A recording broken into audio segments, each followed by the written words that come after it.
All right, here we go. This is Radio Free Cybertron, episode 591. It's our New York Comic Con 2018 recap because the Hasbro press event for New York Comic Con has just wrapped up today. So we got to see a lot of new Transformers stuff, which we're almost excited about.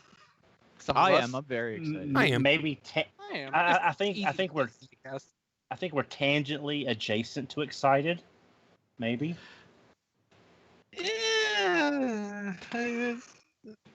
Ups and downs.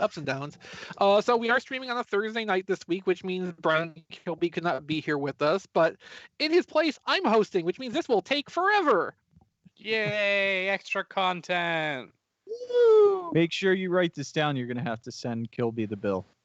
Yeah. Bonus. Definitely, Bill Kilby, for your time that I'm going to waste for you tonight. That's absolutely a thing you should do. I wholeheartedly encourage this plan. But maybe not, because I did scratch Massey's belly earlier, so you may get an extra delayed Massey attack. So stay tuned. You never know. Yeah, Don's really tempting fate with that cat tonight. Because I understand in pre-show, Massey actually tried to lay down on Don's feet, and for some strange reason, Don shooed him away. So that's just gonna really antagonize him. Because it's hot in the Why are apartment. you so into that cat, Don? Because it's hot in the apartment, and his fuzzy little body makes my feet hot, and it's uncomfortable. Okay, but you should think of others before yourself, Don. So selfish. He lives rent free. All the free food. No, Don. You get the privilege of paying for his housing. That's how it works. Is that? Oh, I've been looking at it wrong this whole. Why didn't no one tell me? Yeah, Don. Jeez, some friends y'all are. So tonight, Jason is producing for us. Diecast has been at the New York Comic Con event all day today, and he's rushed his way back home to be here. Matt is joining us this week after being sadly absent last week for, intense malaise. And of course, you've heard Don antagonizing his cat, and we're joined by Eric, who is filling space for us tonight. That's my only purpose. Yeah, he didn't feel like chicken tonight, so. Eric Chicken College Crown over. Yep. All right, let's jump right into the New York Comic Con stuff because we got a fair little bit to talk about here, and then a couple things I'm interested in talking about after that too. So we've got a reasonably packed show this week, as we should for an event weekend. For a change. Yeah, I know, right? So, Diecast, why don't you talk to us about the Hasbro panel reveals from today? Oh, sure. I mean, most of the stuff you can go on tfradio.net or our Twitter page at tfradio. At tfradio. And Twitter. Tired. I was up before 5 to jump on the train to go to New York. But yeah, they had a really nice diorama with some Transformers figures set up on it that we'll talk about. And I do have to thank Hasbro for I got some swag while I was there. I got some posters which we tweeted out, some really nice images of, and it's a new company doing the promotional images for them. They did tell us that. And I got a really nice swag bag for as usual. And I got a Venom. Better than the movie. Got a Bumblebee. Haven't seen the movie. I got a Marvel doll for Don. Okay, that's a Daisy Quake from S.H.I.E.L.D., I believe. Yes. Is that it? Exactly. Okay. Yep. Uh-huh. Yep. And I got a Star Wars figure. Okay, but where's Ray? I know that's a joke. Oh, you want another Ray? Here, I got another Ray for you. There you go. There's Well, Ray. Diecast, you're just a ray of sunshine tonight. And then there's some sort of stand out together Marvel Rising. Oh yeah, that's all their young heroes together in a new book or series, I believe. Anything that says Hasbro Pulse. But how long until they New Warriors or Avengers Academy them all on? I know that's Oh. why I'm not. That's why I'm not getting really excited about this, because they'll do just that. They'll blow them up or kill them or forget about them. So again, I have to thank Hasbro for that stuff, because that's really cool. But yeah, I guess we can just go on to the news, and I'll talk through what I saw when we come up to those points. Well, I think the first thing we should talk about here is that we did get our Titan tease, and I think all of our hashtag warfare really did work out for us over the past year, because it wasn't Unicron. There's still hope.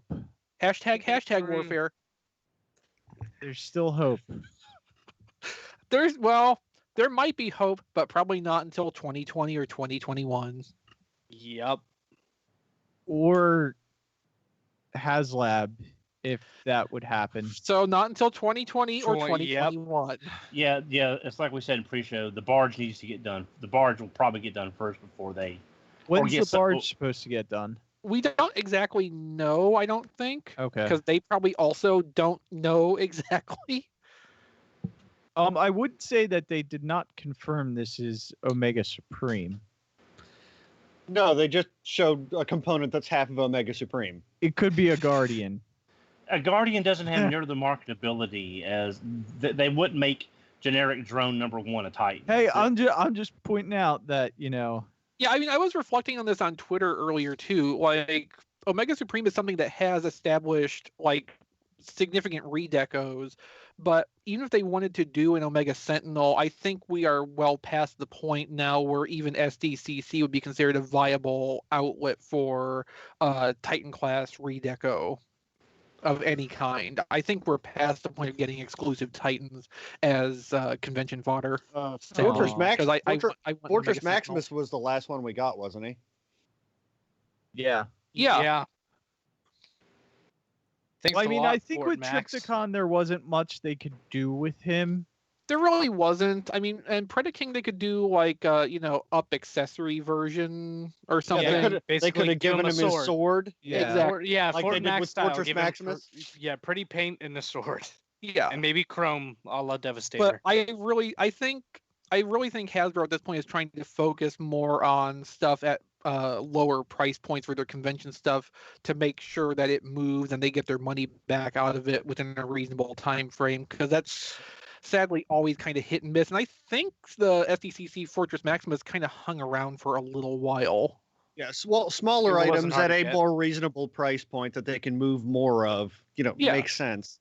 And as a poor person, I appreciate this approach. Just throwing that out there. More things that are easier to buy. Yeah, and also things that are easier to store in the long run, because I mean, extraneous Titans do kind of end up taking up space.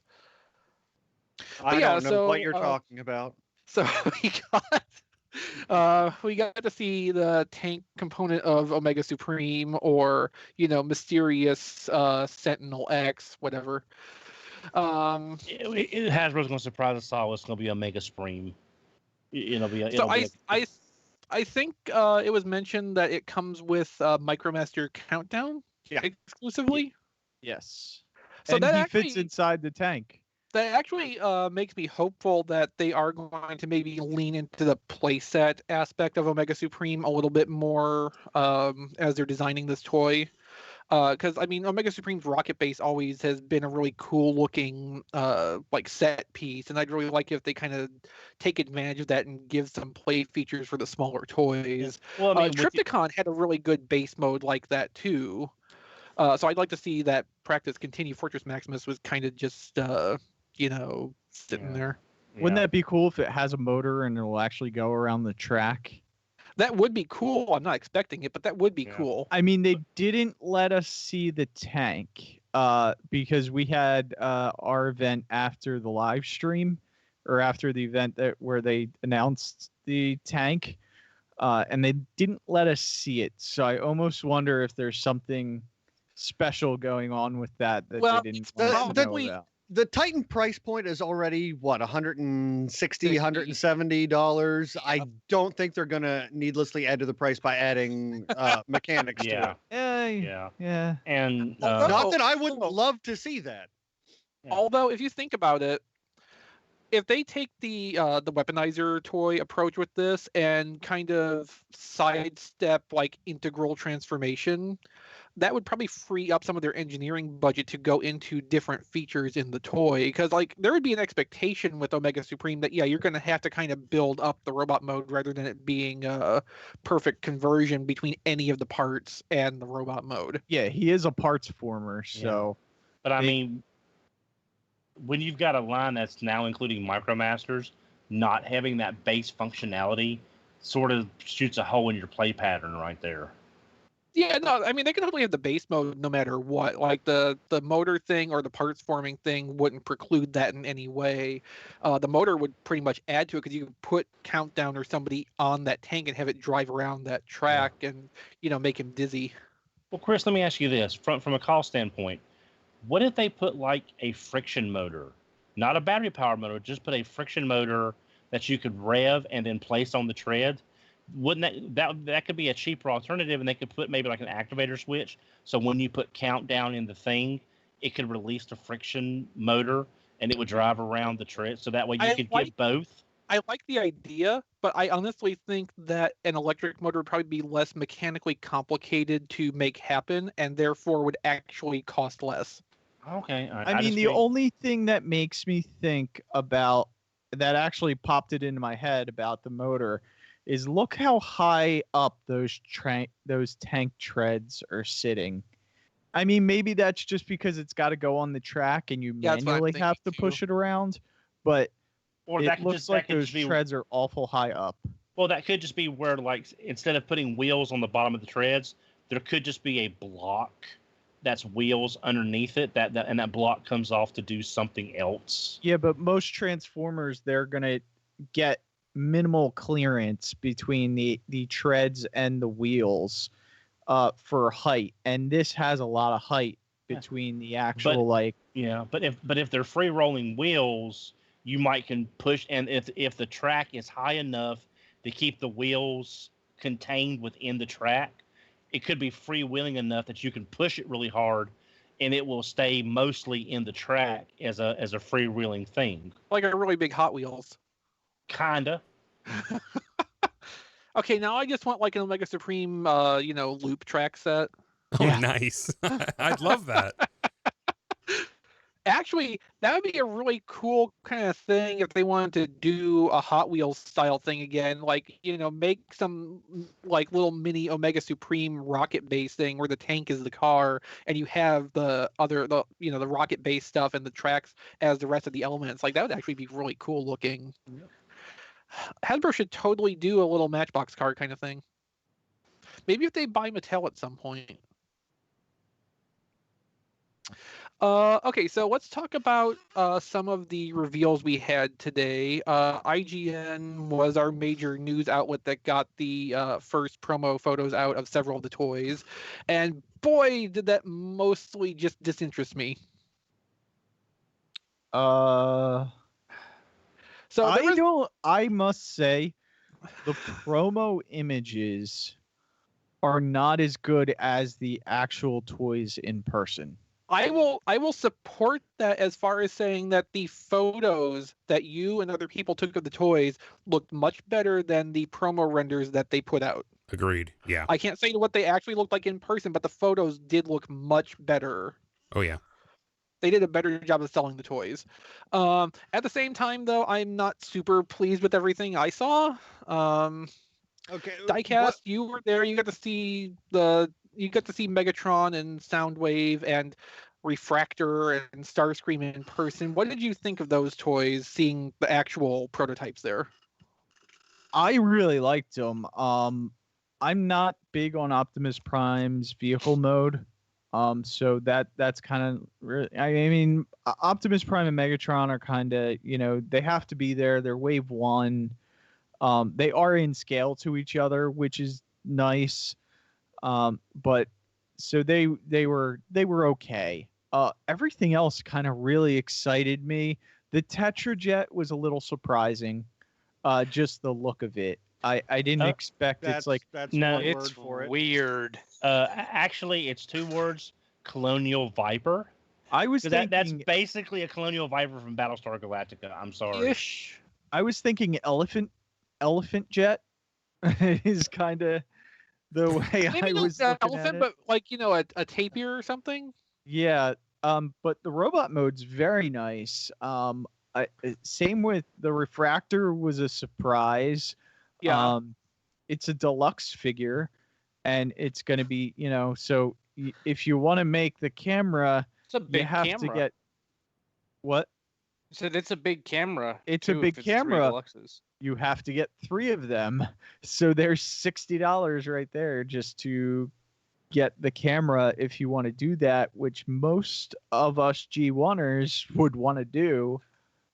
Now watch it only ship 1 per case. No, they did say They were said gonna, that they're gonna get it out there for sure. So they're gonna do whatever they say can. that about things in every line, and then we have Cogman. Which what I would assume means it'll probably be 2 per case on the first. If they're doing even case waves, it'll be 2 per case, and then maybe they'll throw it in another following wave. it'd be smart if they did it in the because typically we have 1 wave that'll be 3 deluxes. If they did it in the 3 deluxe wave, and since there's more space in a case of 8 when you only have 3, triple pack it. Well, they could totally do that we'll as see. part of the final wave. They could just hold Reflector back until the last wave of the line, and then put all 3 of them in there, and then no one will ever see it at all. If Okay, they're so- still, I mean, we doing the- saw Slugslinger. Like I didn't think Slugslinger was too hard to find at the end of Titans Return. He and wasn't. such. We- It Misfire. was Misfire, Fire. the wave before him that nobody ever Yeah. saw. I couldn't So find then- either So of those then waves. definitely put him in the last wave where there's only 1 new figure because then he will show up. Yeah. Just don't put him in the second to last wave. Okay, now I'm playing catch up because I was offline most of the day. It takes 3 of these to make the camera mode, Yeah. but each one does have the flying slab of satellite. It's like a Thing. gun Yes. type thing. Yeah, Okay. it's some kind of like Submarine. gunboat thing. It's a submarine. Yes, it's a submarine boat There because we you can't go. have guns anymore. Okay, that's The Reflectors do have an alt mode individually. If you want to call it that, it is basically just the robot lying down. which is basically about what they did for Primal. But a neat detail is that there is the lens aperture that you can plug into the chest on whichever one of them you want to, so that you have All of them accurate. You have the center one with the lens, and the yeah, other I'm 2 just like don't. trying to remember which one's name is the one with the Spyglass, Oh, it doesn't Oh, thank matter. you. Spyglass, Viewfinder, and Spectro. Spectro. Yeah, so Spyglass was the middle. I think Spectro was the one with the button on the head. I think. But like the real hit for me was Shockwave. See, I didn't Shockwave really looks care for really Shockwave. good. I Of I course you didn't, Diecast. Of I- course you didn't. I really like guy. the way that Shockwave looks. Like that is the Shockwave I've been waiting for since the classic line started. Yeah, They even had it next to the comic. yeah, Well, yeah. They used I w- Transformers number 5 Yeah, Yeah. all are dead. are all Now, dead. I was- Are all dead. Yeah. No. Common misreading. I mean, I I also have would to say the robot mode is absolutely amazing, but the vehicle mode I don't really care for, and it's quite the parts former. I know that he said it doesn't have another alt mode individually for like the Voyager sized robot, but I saw several people breaking down the figure on Twitter, and it really looks like it has a submarine mode, even though they didn't say so. So I don't know if John Warren like wanted to maybe they don't want to do the submarine thing anymore, and so it's just a hidden thing. But it really looks like if you take off all that armor, that Shockwave turns into a gun. But Actually, John Yeah. Warden did say he's like he's like I think it's funny. I kind of like it that submarine mode has become a thing. Yeah. well, I wasn't too hepped up on the Shockwave originally, and then I saw he basically has because the ship mode gives me a Sky Gary kind of feel with the way those arms are, but it also looks like a ship from Stargate as well. But then he's got like a glider he can stand on, which is like the front part of the ship. He's the Goblin. Yeah, he's a Green Goblin, and that becomes armor. So that's It looks like a really fun toy. It does. It looks like it can be your G1 Shockwave on the shelf. It can be, or it can be this new kind of Shockwave that you get because there's a lot of flexibility in this toy, which really surprises me from what we've seen so far. I know. I was not expecting a General Grievous mode for my Shockwave. That was a big surprise. Now you made it worse. It looks like it has some Lego interchangeability too. The feet almost look Lego-ish in the ship mode. I'm looking at the promotional photo. That's a weird thing to say. Well, I don't know. It just that's kind of what just popped into my head. If you look at the feet. Well, part of the armor does peg onto the feet, so that may be where that's coming from. Oh. Yeah, a neat thing about the ship is if you see the tower there, it's got its eye, doesn't it? Yeah, it's got the eye, and it's that's actually light piped. So that'll shine. Yeah. Since Rob's not here with us this week, I want to point out on his behalf that in addition to the things Don says he thinks the battleship mode looks like, it does look a lot like the Alexandria class from Zeta Gundam too, even down to the color. Yeah, it's very, very Gundam-y, kind of Macrossy. It's got that space battleship thing going on, which I dig. It's weird, but looking at just the front of the ship looks like a TIE fighter. If you look, I can kind of see where you're getting that from. Yeah, so I see a lot of either someone on this design team loves a bunch of science fiction shows and is putting all this stuff in there as little Easter eggs for the fans, or it's just one of them toys that's just like it can be whatever you want it to be, in your imagination. I mean, if you showed me this picture of the spacecraft mode, whatever we're calling it, and you told me we could have a G1 Shockwave out of this, I would be like, there's no way. But I guess, with the parts forming and the pieces that plug on and all that stuff. I had some trepidation when we found out this was going to be a leader class Shockwave, but I'm actually quite pleased with what they've pulled off here. It may not be because it's a Voyager Shockwave with leader armor. Yeah, it may not be the perfect Shockwave toy necessarily, depending what you're looking for, but I really like what I'm seeing with this. It was the high point of those initial IGN reveals for me easily. I just really hope I can clean off that battle damage paint. Yeah, that would be nice, wouldn't it? Shockwave's battle damage in the promo pictures doesn't look that does not look bad. Yes. Yeah. So I don't some think of them seem to be that more, much. Yeah, some of the decos seem to be more heavy than others. So like Soundwave. Oh, that Soundwave. Anyway, what is on the chest? Is that a sticker? Is that paint or what? Do you Diecast? Do you know? Yeah, it's not unfortunate. A sticker. That's what it is. It's something that'll be replaced by. It'll something that'll be replaced by Toy Hacks very soon after the toy comes out. Actually, yeah, that's a pretty good point because they could do animation opaque blue with white highlights thing to just stick in that space, and that would actually look better than having the transparent chest window probably. Let me check my phone. I mean, it's I like the physical.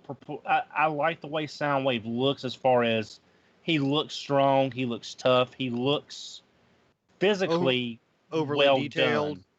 Done. Well, I'm saying as far as proportions, over damaged.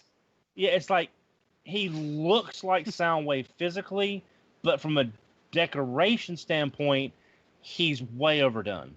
I mean, you can Soundwave is not doing anything for me. I'm sorry. You can see damage to that glass, but it's not as severe as the promo pictures. Yeah, it's much more subtle in the display piece. Yeah, so I don't know if it would end up looking more significant if there was not like Laserbeak directly behind it.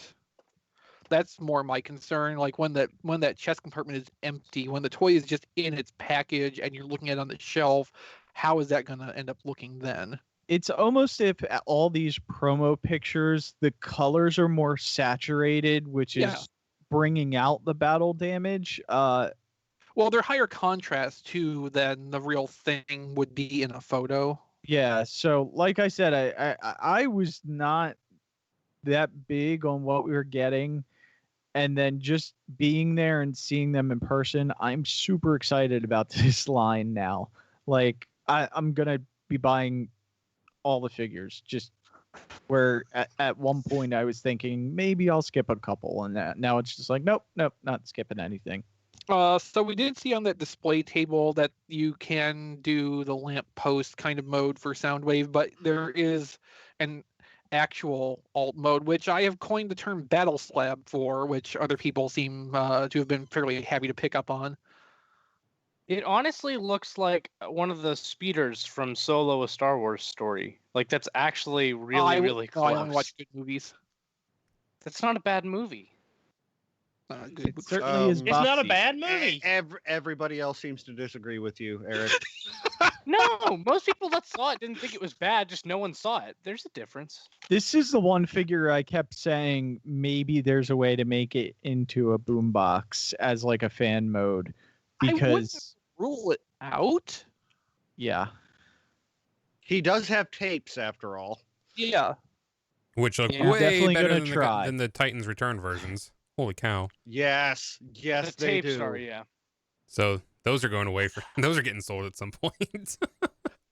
Not that it was hard to beat that Ravage. No. Or Stripes. Oh, Ravage and Stripes. Or Yep. Stripes. Yeah, Stripes is worse. Well, Ravage they're is the black, same so you can. mold. Yeah, but Ravage you notice it less. The Well, yeah, the the- color yeah, on Stripes the- don't That's help. because black is very Ravage something. isn't searingly orange. So Yeah, but based on that, I have to love Stripes is the problem. Yeah, and yeah, and the just sa- imagine and the if it sad had been thing- a good figure. And the sad thing is, you can go out right now to most Targets and probably get a 3-pack of them, plus a really crappy Bumblebee for $30 if you really want them one more time. Well, stay tuned for what we got this week later in the Yeah, show. I know. Why did they paint that Soundwave that was in the street light, the lamppost mode? Why did they paint that like black? think it was That was supposed to the be- same color as the rest of the diorama. Yeah, that's part of the diorama. Yeah, so that was just an Because- Easter egg thrown Yeah. in there. Okay. They kept but- saying, there's a lot of Easter eggs thrown into the Yeah. diorama. Because in More Than Meets the Eye, Eric, there's other lampposts that look Yes. like Soundwave. Soundwave was he's just in- disguising himself as part Okay. of the As background. another That's lamppost, the color. yes. Gotcha. So that's basically why they did that. Yeah, it's neat. I mean, the good thing about this being a heavy G1 is we're getting a lot of Easter eggs they're fun little Easter eggs to try to decipher. The downside is we're getting a whole lot of G1. I mean, I really thought it was normally neat. that would make me happy though. So But it's we need to move. We need more. Okay, I mean, so I if- want to move forward and talk about what they added to the diorama after the panel happened, because that's when I got happy today. So let's talk about round 2. Fight. Yeah, Liquidator Brunt, FCA. FCA. And isn't he based off? Isn't his robot mode, because he never had a robot mode before? Isn't it based on Centurion? It is based on the design of Centurion robots from the early IDW Stormbringer miniseries. Gotcha. So they took one cool looking design and threw it in with something else that will complete one of the other toys you might have already. And if not, you just have like this cool tank weaponizer. I was gonna say thing. Brunt is cool enough that you can own more than one of him. I would rather buy 3 Brunts than 3 Refraktors. So I would like to get one Brunt, and then I would like them to redeco Brunt in the silver and gray, like those Centurion robots from Stormbringer, and buy a couple of those as the extras, because like those So- look cool in the art too, and I think they would look good as a Yeah. toy. So Don? basically turn Brunt into tank war, and the rest are his drones. Kind of along those same lines. Effectively, yeah. We did get to see Skytread or Flywheels, Yes. which we did end up getting confirmed that it's not like Battle Trap where it turns into two little robots, which we figured was a long shot anyway. But I it think looks that's so for the good. best. I think But that's for the it's best. compatible though. Yeah. Yeah, it uses the same can- you clip can to make- hold the you halves can make together so you can swap Fly them. trap. Yep. Fly trap or battle wheels. I mean, wait. Yeah. Battle wheels. Yeah, Battle Wheels. that's one of the figures I'm excited for. I will absolutely definitely pick that up when Yeah, it comes out. that's Well, there's no battle damage on it, so of course you'll pick it up. yeah. That Yeah, you know okay. that's Just making sure you were picking up on the theme there. Yeah. yeah. Battle trap there. I'm sorry, or flywheels, I should say. I always get them mixed up. That's one of the few things that's going on my to purchase list for Siege so far. It looks really nice. I'm excited for that. Let's see, what else do we have here? We got to There's see, the cassettes. yeah, we got to see Laserbeak and Ravage. So the Laserbeak's really cool looking. It's based on the pre-Earth Laserbeak design, and I think that turned out really well. Ravage, on the other hand, is kind of looking a little bit like a little too much like the Fall Cybertron Data Disc Ravage for my taste. He's at least better than that one in the Titans Return one to me. I'm not gonna say he's far better, but I think he's at least better. They did say they are going to be in is it the Battle Masters pack?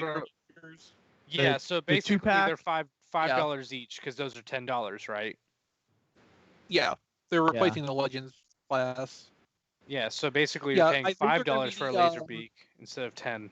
Based on the promo, the official promo photo file names, I think these are going to be sold as Soundwave Spy Patrol. Yes, Spy Patrol. Oh my god.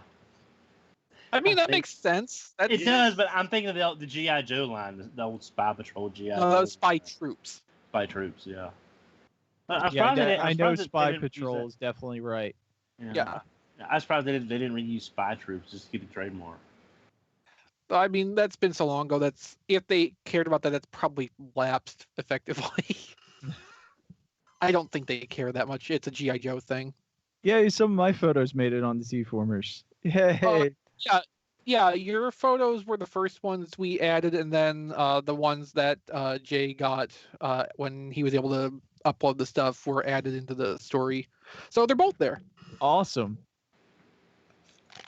Yeah, Diecast, you did a great job today getting those photos out. I saw a ton of people retweeting the photos you posted. You had a lot of first looks at a bunch of this stuff, so you did a really good job for us out there. Thank you. I don't want to downplay your contribution to the coverage today at all. Like I said, it was a really fun event. I really had a great time. I'm more excited about the figures now, and like I said, and Matt, you gotta give some of these a chance. I don't think he does. With the battle damage, I'm because like look at Hound. 100% I mean, he'll at least see them in store, and he can decline it then. Like he can see it in person. Like, look at that Starscream. The Starscream, I mean, does not look bad. I have looked at that Starscream, and we disagree on that point, right? Yeah. there. Okay. I'll So just say. I have problems with that Starscream myself, and that was something conceptually I was fairly excited about, and nope. No. I wasn't because I knew it wouldn't work. Okay, Massey! Ruh-roh.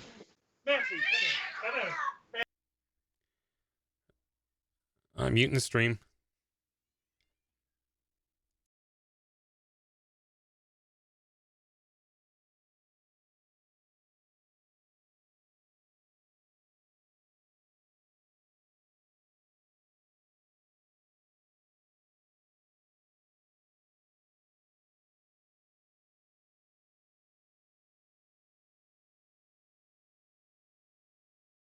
By something. That's good. That that's sounded good. I like don't want the pain. Yeah, I know that sounded like pain. That didn't sound like pain to me. That sounded like angry cat. Really? Yeah. It was definitely a distress sound. Yes. Yeah. That's for sure. Some of us know cats well enough to read those sounds pretty Go accurately. ahead. I'm not sure what's up here. He saw something outside he didn't like. All right. Hey, why don't you mute your microphone, Don? Well, he kind of can't because he's over there. Don's he like, can't "You hear want us a 'cause he's not treat? wearing his Here's a headset." treat." Anyway, Okay, Don, you're going to have to call back. all right. Problem So, solved. Diecast, I am not like completely out on this because the reflectors, I actually do like. I'll pick those up. Yeah. The weaponizers, COG and Brunt FCA, and like those are on my to buy list definitely, but it's just most of the line that I have no interest in. Yeah. I have to say that I at least thought Starscream looked better in the diorama than in the renders. In the renders, that was the one figure that I was just like, no. You know, the problem with that render they showed was that it only had one leg underneath. Yeah, and then we saw somebody's on-site picture. Yeah, then it has two legs underneath, which is a lateral move at best. Yeah. I was never a fan of I like the Tetrajets. I never thought they should have gone for the Tetrajets because I knew they couldn't pull off the Tetrajets and make a good toy. I think Yeah, I was never hoping for much. I think if they had more engineering that they could throw at it, they could actually, if they had made Starscream a leader class, I think they could have pulled off the Tetrajet design really solidly, because they would have been able to leverage more moving parts and get the mass shifted around in different places without having to strap legs underneath the body and have the whole robot chest as the back end. I'm still not concerned or convinced that it could have been done. It would Well- have been done, but it would have been done with extra pieces that come off, just like the Shockwave and Ultraman. Like, it'd be that type of thing where they have a Voyager Starscream on the inside, and then his alt mode. It's like you can either give her armor, coronation stuff maybe, and then that stuff will then turn into the things that complete the Tetrajet to make it look like an actual Tetrajet. Well, balls, you're probably right. Yep. That's how they would do it. So it'd be parts forming, and then I wouldn't be as interested anyways with that. So Yeah, I'm not into the Tetrajet so much. I am anymore. not into it I've at seen how they all. actually did it. I No. do want to see Skywarp and Thundercracker, though. I mean, I don't- Thundercracker's the only one Well, we can there's no rumor, sign of a but- Skywarp yet, like not even in the art, I don't think. No, and he is in the art because there's the three Seekers on over top, and it's I Okay, think but in Thundercracker the middle. poster they released today, which was just the Decepticons, there's Yeah. no Skywarp. Yeah, in the Siege poster, for like the line in general, we get to see the Tetrajets up top. But yeah, the Decepticon poster, he's not in it. I'm wondering if maybe he's an exclusive somewhere or something. Yeah, they will probably try to sell Skywarp as an exclusive, probably through Amazon or maybe Entertainment Earth. Since there's no Toys R Us anymore, the Yeah. options are a little bit more limited. But yeah, I think since we see a Skywarp, Ratchet's- and it will be some exclusive. Yeah, if Ratchet's an exclusive, I think it's totally fair to predict that they would complete the team but make it an exclusive Skywarp. That's a good Thank poster. you, Diecast. That's a really good. It's a good poster. Let's see what else. We had some Bumblebee movie stuff a little bit, but mostly just like the action feature toys. We saw our first Blitzwing toy. Yeah, which is a repaint of the Revenge of the Fallen Megatron Energon Igniter, colored like he is in the prequel comic to the Bumblebee movie, not like how he is in the movie. Which isn't surprising because he's what they're doing with Shatter and Dropkick is they're doing a separate toy for each alt mode. Yeah. One where it turns into a car, one where it turns into the thing. So I'm not surprised that the tank mode they don't care about this, so they're just doing the Revenge of the Fallen Megatron with the new head because that one doesn't matter nearly as much as the jet. The jet is clearly his primary mode. So Yeah, the other thing too is that like it probably was supposed to be Starscream originally, and the toy is based on that concept. So like it's going to be entirely different and separate and not have any hint of the tank mode aspects because it wasn't originally meant to be a triple changer character. So they're shoehorning in like the Igniter Megatron Redeco to represent the tank mode in some capacity. Are you saying you don't think he'll have the tank mode in the movie? Oh, he'll probably have the tank mode in the movie because they can change the special effects much later than they can change the toy designs. Okay. I'm saying, yeah, that's like what I was curious on. I'm saying the toys that are designed originally to be Blitzwing were probably designed first to be a Starscream. So they're not going to have any indications of that third mode. But in the movie, they can fix it however they want or need to. Mm-hmm. That's just my take, because remember, we did have an official source at one point call out the Decepticon presence in that trailer as being Starscream before all the fan sites picked up on it and repeated it, and then they took it down and made all of us pretend that it didn't happen. So I don't think that was always going to be Blitzwing. I think that was a story edition after the fact. Which, I don't know. They could have just left it Starscream, but Yeah, I think it's like a marketing thing more than anything. I don't know, second, hang on, we're gonna let Don join, and then we can like clean edit this. Mm-hmm. Hey Don, everything okay? Yeah, I'm guessing he saw, because if it had been another cat, he just would have hissed or snarled. It must have been a major predator out there, like a fox or a coyote or something, because I can't think of anything that would have got him that completely upset that quickly. Because he was just sitting there, and because behind the desk I have a small spot where he can sit and look out the window, even if it's closed. And since he just started, doing that all of a sudden, I'm guessing there was a predator out there that was, scared him. So I'm guessing fox, coyote, because I've seen a skunk walk by out there and him not even, he growled and hissed, and there's been a cat or two that's sat at the window and tried talking to him, and he would just sort of growl and hiss at them. But that must have been a major predator out there, fox, I've never coyote. heard anything like that before. He's never. You haven't been around cats, have you? Yeah. No, not really. I've never. He's never made those sounds before. Even when we were out walking that one day, and we spotted what looked like a bear cub about 200 feet away out in the woods. He just ran. He didn't make any kind of aggressive sounds. So whatever it was out there, he was terrified of it. But he saw a possum. He saw his shadow. So I think he's okay. I gave him some treats, so he hopefully he'll come. And I've got the window blocked, so he can't get back up in there. So whatever's out there will just stay there. All right. So let's go ahead and pick back up. We did continue while you were gone, but I had us pause while you were rejoining so we could edit this more cleanly. Okay. Sorry about that, guys. Don't worry about it. Yeah. Okay. So does anybody else want to talk about any of the new Cybertron images we saw? Shockwave looks nice. Or Soundwave. Sorry. He has what is it? Laser beak just kind of flies out of his chest. Yeah. Now, one thing I was going to ask on that Blitzwing, I saw the picture before the stuff happened. Is that Blitzwing look like that's not a Megatron retool? It is. Okay, because that tank mode is too Megatron to be. Yeah, it's just a retool of the Energon Igniter Megatron from Wave 1. Okay. Did Matthew get you while he was scared? Yeah, slightly, but it's not too bad. It's just him.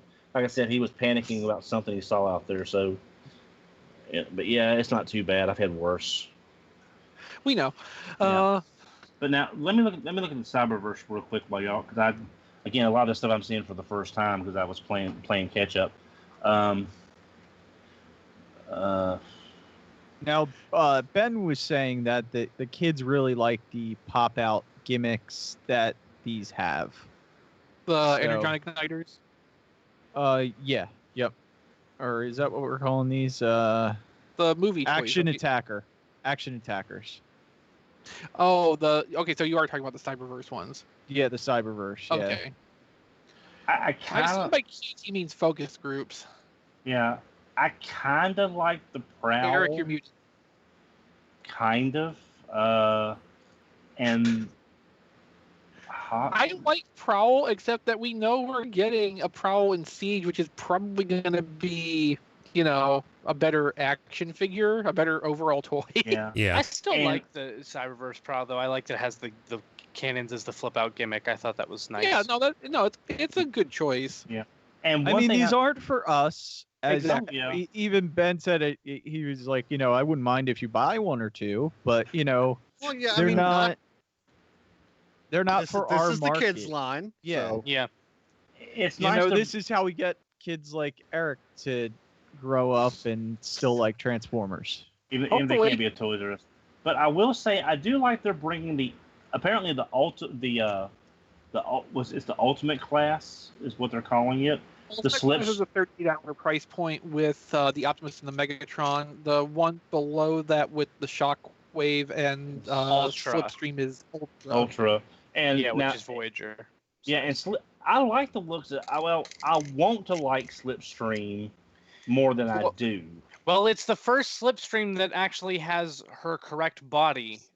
Every Seeker toy has been a Starscream repaint in this line so far, which is wrong because Starscream is the one Seeker that does not share a body with the rest of the Seekers. Yeah. They finally did the right Seeker body for everyone. Well, now, we got her in Legends using the Windblade mold, right? Nope, it was using the Starscream mold. Okay, all right. Oh, wait, do you mean... Takara Legends. Takara. That's a Windblade mold. Yeah. I thought you meant the Legion Legends class. That was the Starscream for RID. I mean, I love her colors. It's just that robot mode is just kind of. If she has knees, I'll get her. I can't tell if she has knees or not. Probably doesn't. I don't think she does because that looks like that whole lower body from the hips down looks like it's just one giant chunk of plastic. That's. I mean, Shockwave has ankle tilt, so nobody's going to beat Shockwave. The Ultra. Yeah, Shockwave is fairly remarkable for what it features within this line. Yeah, I kind of like the way the Bumblebee looks, but I'm not paying that money for that Bumblebee. But at least it looks like it's show accurate, pretty much. Super show accurate. Yeah, it's like spot on. Yeah, it's just. That's the ultimate class one, isn't it? Yeah, and these ones that don't transform, I just. No, they totally transform, like halfway. Yeah. Yeah, they just give up partway through. Yeah, the half that transforms is fine. It's the other half that's. Okay, so I apologize. Scout class, I don't really. That's not something I can get behind. Yeah, the other stuff, like in a frame of mind or a certain context, I can see it. Those Scout class ones, though, just not at all. I do not at all. Those don't make any sense to me the way they did those. All right, so I think that's going to wrap up our New York Comic-Con talk for this week. We may see. Wait, did we talk about the Drift? The only Studio Series reveal. Yeah, that's later in the show notes, Eric. We can go through that right now. It doesn't really matter as long as Jason can pull up the pictures. It's up. You can pre-order it right now at Entertainment Earth or Big Bad Toy Store or $26.99, I think. Oh, really? Yeah, it's like $1 more, but they also have pre-orders up at Big Bad Toy Store and TF Source. Okay. But I pre-ordered from Entertainment Earth because they offered a mystery Hasbro gift if you pre-ordered right away. So I'm kind of curious what that'll be. It's a last night drift. You buy one. That would actually be really funny. Honestly, that's what it is. It's a Cogman. No, it's a random Dinobot to go with the baby Dinobots. They probably have enough left in stock to do that. Yeah, it's a Premier Edition Grimlock. Oh my god. They still have some. But it is a new head sculpt. They confirmed that because I couldn't tell from the previous images. And it is a new sword. Yeah. Yeah, the sword is new because he only had one sword in the last night. He still has his two daggers that go on his back, but instead of having the two swords, they made a new mold for the one sword he has. And then There's one thing I noticed. The rest of the figure, they said that it's totally the same and it's just repainted, just the new head. But his thighs are different. Yeah, I know they are. because the thighs have like a single gap in them here that I'm like Yeah, there. I think the but it's thighs like might a be hole. simplified. Yeah, the thighs have a hole instead of that gap that goes all the way out. Like they Yeah, I noticed filled that part of it video in. yesterday. So it was weird, but I like the Mini-Dinobots. I suspect they made the thighs a single piece because I think on the Premier Edition one it's two pieces: the red outer piece and the black inner thigh. I think. I can't tell if the black is. I want to say it's one piece. The black is painted on the side at least. On the back, I can't tell. I think it's actually all red plastic. Yeah. And Yeah, it's that's painted weird black. then that they would just randomly change that one. I thing. know that's what it's so weird. But the drift looks like a brand new toy because that's how different the paint is. They made it actually look like how he does in the movie, Yeah. which is almost inverting his colors. It's interesting though because we did have an Amazon listing for a drift, which we assume is Studio Series because that makes the most sense in context. So either Amazon is also going to be carrying this at some point, or there's going to be a separate release of Drift, maybe without the Mini-Dinobots. As Could another Studio maybe- Series product. Could maybe 'Cause I be don't- using the new head on the Bugatti body. I don't think we're going to see the Bugatti since there's vehicle licensing concerns with that.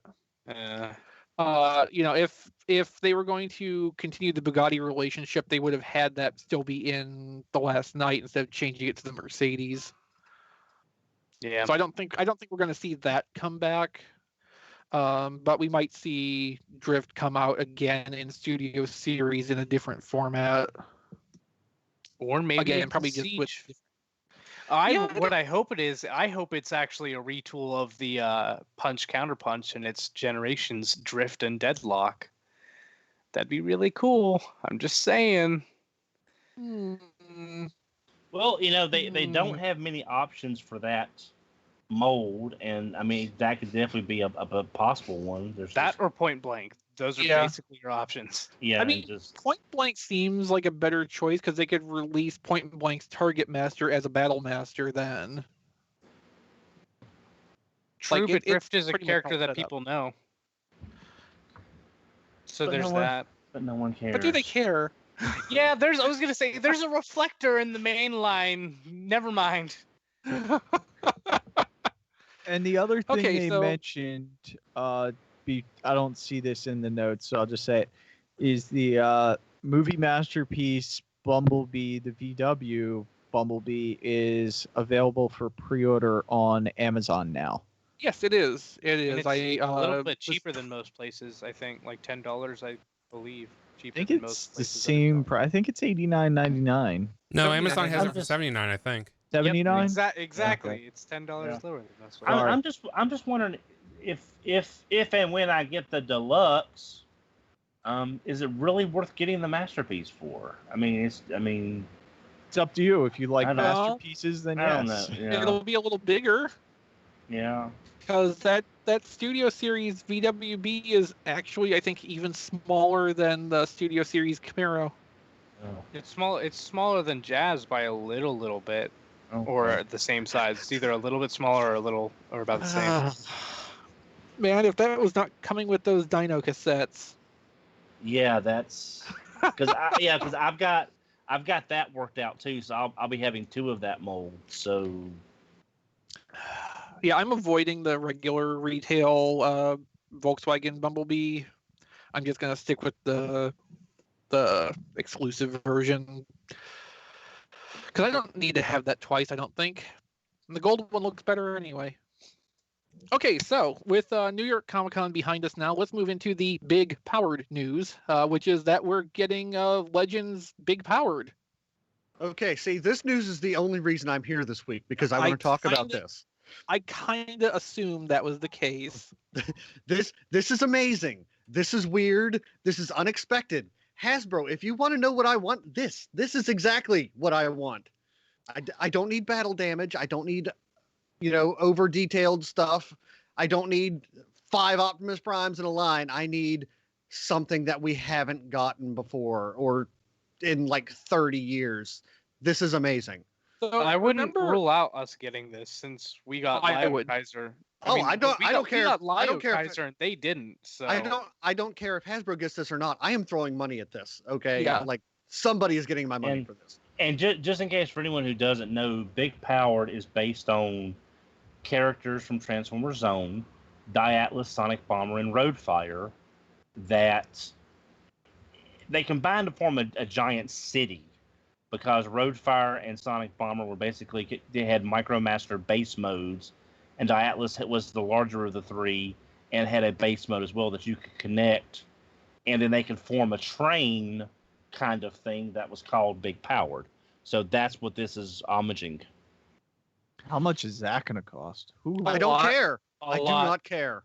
Well, okay, so it's a leader class and 2 deluxes. So a leader class would be about 8,500 yen. Deluxes typically would be about 3,500. So you're looking at probably a 15,000 yen product here. So about 150 US, give or take. Depends on the exchange rate, but yeah, it's a good rule of thumb And to start. who's going to be selling it? You know, what's the outlet?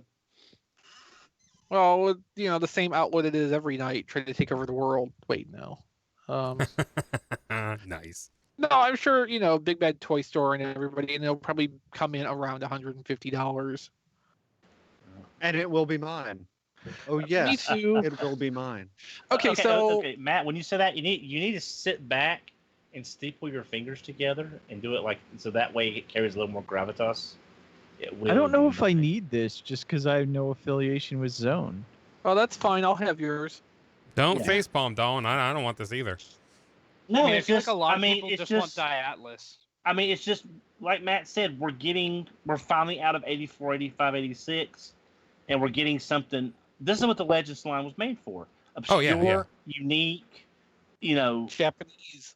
Japanese. Yeah, it's like this raises my hopes that there's like other weird stuff that we could be getting or stuff that we thought we would be getting, like Buster and Hydra out of Darkwing and Dreadwind. Legends could totally do that, and it would make sense for their market. Yeah, and I can't see them not turning something like that into a figure. It just makes.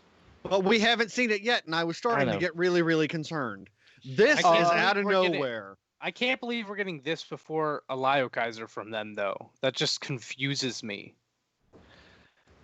Well, this is a simpler thing. Okay, so this is made out of the Misfire mold, the Twin Twist mold, and the Sky Shadow mold. Yeah. Oh, I know it's simpler, but they've had a lot more time for Kaiser. So 3 freaking amazing fun molds. Yeah. They're all good toys. That's definitely a solid combination. The best part is, like, a year ago, I was saying, I want the Sky Shadow redecoed as Diatlas, and I'm getting it. Yes. Well, I'm are you so happy. Are you going to buy it? Yeah. Oh, man. Hell yeah. Wow, but it's going to be so expensive. Okay. And worth it. Gotta keep in mind, though, I already have Masterpiece Beast Wars Megatron on pre-order too, and that's even more expensive than this is going to be. That's true. But like some of these things, you gotta like scrape and make work. It's that important.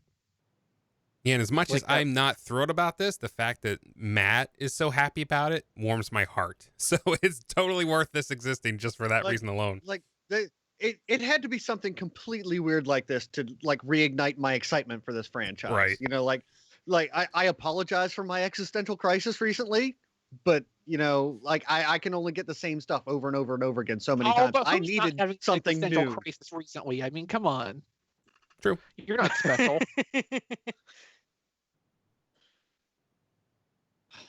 Yeah, no, this is really cool. And up until I saw Brunt, this was the coolest thing that had happened in the last 7 days. And then I saw Brunt, and all bets were off. Brunt just wins the year. Now, one thing is that, Rodimus Supreme says he hopes that they're not headmasters. Well, they will be. They will be. And the thing of it is, they can call their headmasters because all these figures came with a Micromaster counterpart because they're Micromaster bases. So they could easily call the Titan Masters by the Micromaster name. So that's already pretty much a given. I would say that's a given right there.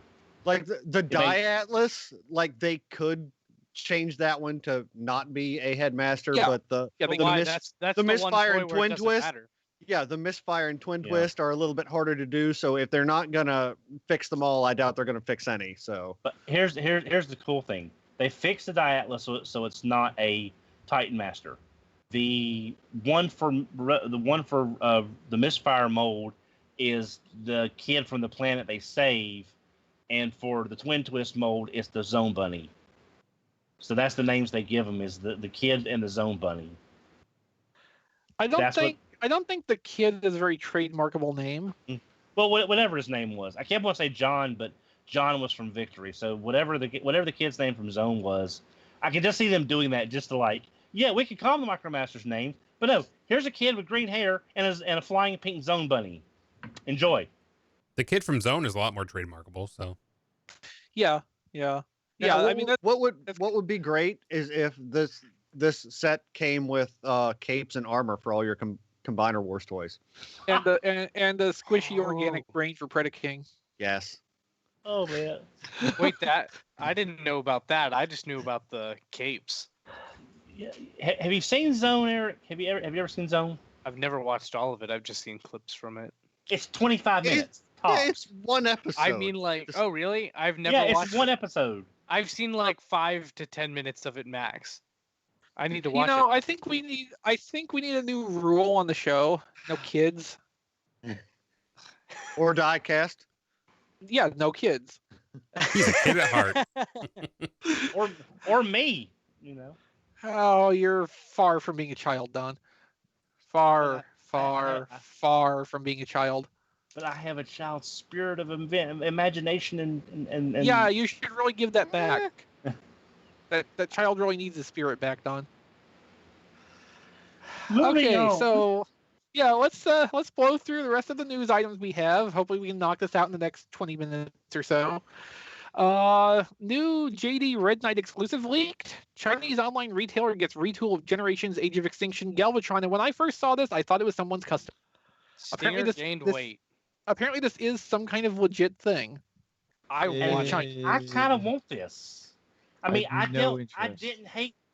I did not hate the Galvatron mold. It wasn't my favorite, and I got it cheap, which helps a lot. It's an impressive mold. Yeah, I mean, you know, them getting that backpack to flatten with those 4 spring hinges. Is Oh yeah, really, when that worked right. That was really cool. yeah. It's just, I just kind of like the way this, you know, it's just a. This It's is the last Bayformers character ever, probably. It probably well. I mean, we can series only could- dream. Studio Series could still roll something out after this. Yeah, that's true. Although those are all loosely based on something. Like Yeah. this is a brand new character, but I still wouldn't be Yeah. surprised if Studio Series has one. Because I mean, Shadow Raider is loosely based on Lockdown's Henchman, and Very the loosely. Oreo robot is really just a KSI drone redone blue because they couldn't do it red when it's Stinger's mold. You can't just repaint a Yeah. figure the same color. So So I kind I of mean, want this, but I hate to see what they're- it's going to cost.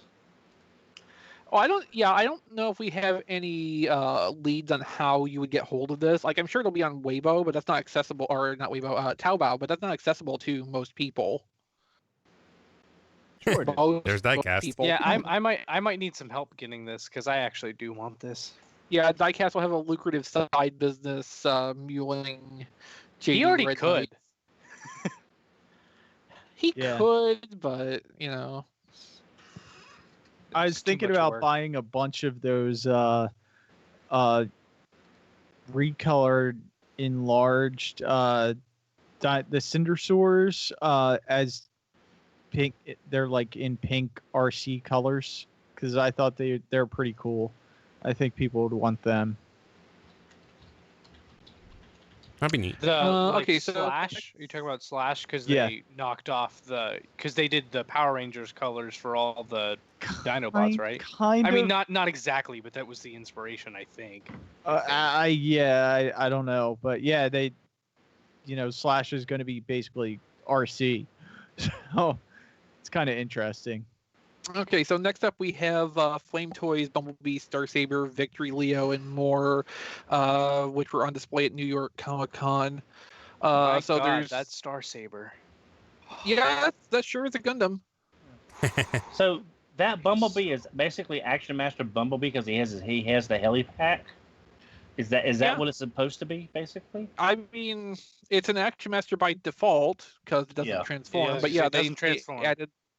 They added the Action Master helicopter backpack, for more interest. So you totally could just look at that as being a model kit of Action Master Bumblebee if you wanted to. Yay. Yeah. I like Like- I like the Bumblebee. Yeah, between that and the Optimus design, I definitely like the Bumblebee a lot better.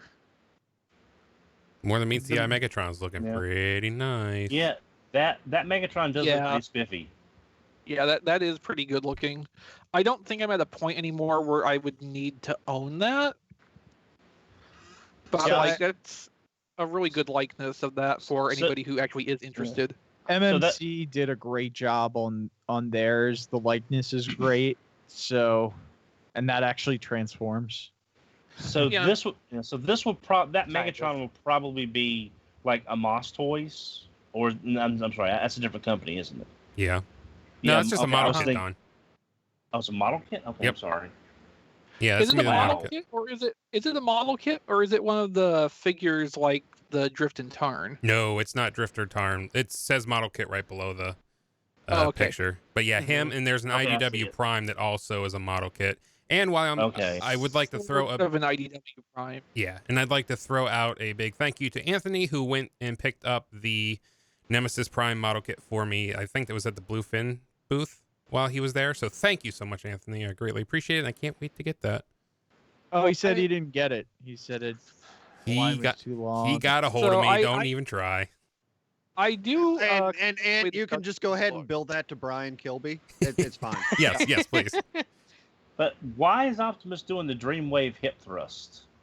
Uh, That's their aesthetic. That's because just it was what the- this company likes to do. Well, it was designed by Studio Trigger. If you've ever watched any of their anime, you know exactly why he's doing that. Think Gurren Lagann, Don.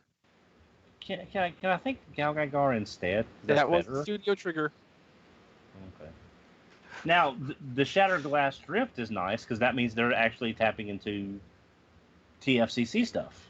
Yeah, It's it's a a good shame deck, it though. I just just don't costs care like about- several $100. Yeah. Yeah. Otherwise, Yeah. I'd be like, "Oh, that's great! I want that." But I just looked at it and I was like, "That's pretty," and I'll never own it. It is pretty. It is very, genuinely very. pretty. No, yeah, it looks very good. It's not a knock on how it looks whatsoever. It's just Also, that finished colors Tarn at the end of the gallery is also quite nice. Oh yeah. it hurts me to look at that. Oh, me too. I mean, it's nothing I would Oh. ever think of owning, but like that's a beautiful piece of plastic right there. Oh yeah.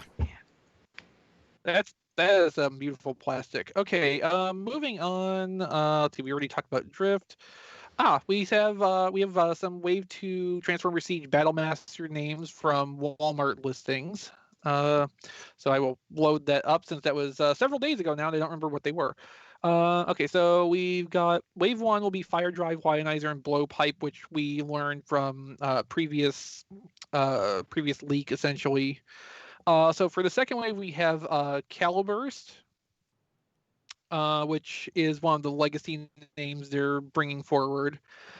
Shipping with that is one I like, Smashdown, which is probably the hammer for Ultra Magnus that was kind of vaguely alluded to previously.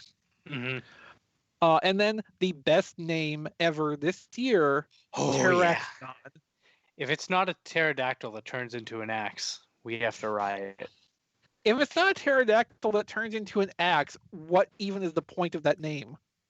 I don't know. It's just a robotic sounding pterodactyl. If it's not a pterodactyl, watch it be a mammoth that turns into a hammer, and then the Okay, Smashdown is can a I- pterodactyl that turns into an axe. I would Okay. laugh. Can I put forth another possibility? No. It's a pterodactyl that turns into a keyboard for Soundwave because a guitar is also called an axe. You know, I actually would support this outcome. Yeah, I could see that. I could absolutely see that. It'll be some kind of weapon for Soundwave, but it also kind of looks like maybe like a keyboard / guitar kind of thing. A keytar is the name for that. Okay. But yeah, that's I really do kind of love that. And Smashdown, if it is a hammer, that's pretty good too. I'm definitely not going to get all of the Battle Masters, especially since like half of them are retreading Target Master partners I have from existing toys anyway. But like some of the stuff that is in here actually does sound interesting. I'm all over Lionizer because that's a pretty cool concept. Oh, you know what? That reminds me. There was one thing from the diorama and the official reveal photos we didn't talk about. The Micromaster Airstrike Patrol, I think, the Decepticon planes. Oh yeah. Their combined weapon mode is a little sword club thing, kind of like the Armada Star Saber, except just with 2 of them instead of 3. One of them looks a nice little touch. One of them has elbows and knees, which I was surprised by. I assume to facilitate the transformation at one stage or another.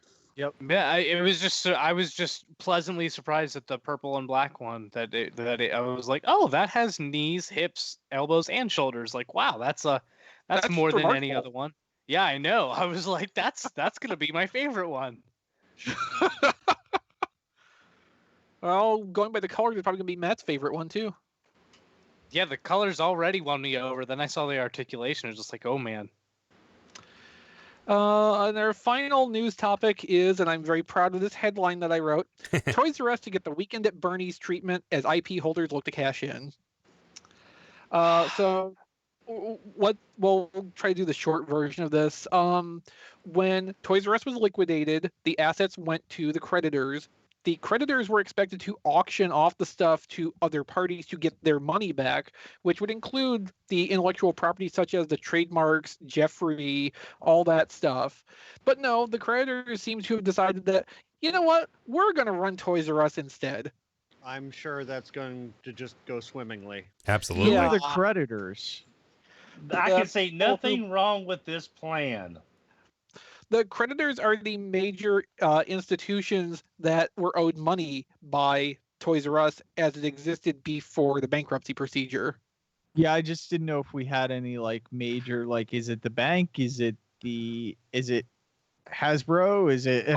It's not the suppliers. It is other just like financial institutions, not banks necessarily, but people who lend against businesses, probably in hopes of cashing in like this when something goes wrong. I mean, I don't think that it's a bad thing that they don't want to sell the name, because that means they may want to do something with it, but it also prevents someone from buying it who wants to do something with it right away. I mean, either way, there would not be a right away kind of thing you could do with it. Yeah. Just getting infrastructure in place to support a revived Toys R Us would take some time because the distribution channels are gone. Most of the properties are gone. You have to line all that kind of stuff up again. You probably would not, in most cases, see a Toys R Us move back into where it started out. They would have to sort out new leasing agreements, new property purchases. There would be a whole lot of startup that would have to be done before you would get anywhere close to seeing a store opening up. And that's one of the problems that's specifically pointed out in both the Wall Street Journal and Fortune articles talking about this. There's no way they could actually get anything up and running for the holiday shopping season this year. Yeah. Which means that in the best case, they would be running through at least half of next year before they would get into the strong sales period and actually have a chance of making some money. So if they were to go through with doing this, they would be laying out a lot of cash and have to wait a long time for that return to come back.